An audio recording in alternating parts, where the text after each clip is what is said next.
Go ahead and start this up.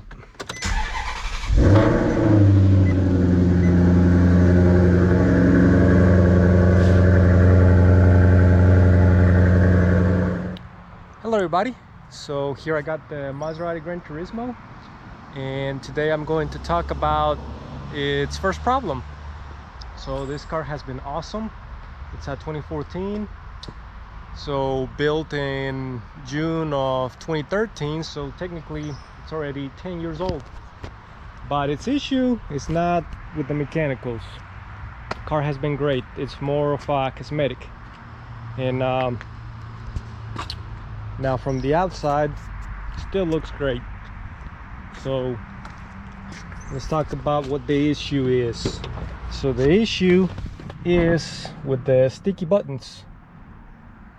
So the buttons are already getting sticky, and this car has been garaged the whole time, and during the summertime I try to always put one of these on to try to repel the heat.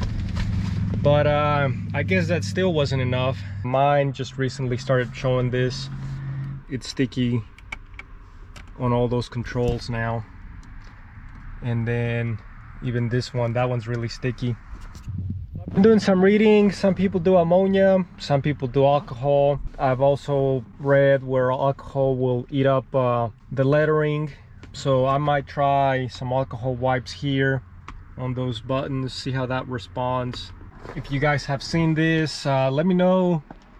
What do you guys recommend? Like I said, this recently showed up. I kind of want to do some more studying up before I go in there and rubbing this with chemicals and then ruin the interior. But yeah, other than that, this car has been awesome. I mean, I don't think this is a big issue for me. I mean, because there's ways to clean it up. I'm glad the paddles are not covered in that material. So those buttons are okay. Yeah, the car is still pretty awesome. I mean, it still rides good, handles good, starts up every time. But yeah, I definitely need to do some cleanup. We can see that's getting sticky really bad. Some of them are not that bad, but I think over time the whole thing will be really sticky. So yeah, let me know what you guys think about this. I'm still gonna do some more research on the best way to go about it, and then I'll post another video later on how it turned out. But yeah, I don't think this is a big issue though, but for being a 10-year-old car, it's never had mechanical problems, no recalls, no repairs, so just been doing its maintenance. So pretty much a solid car, other than that little bit of a cosmetic thing.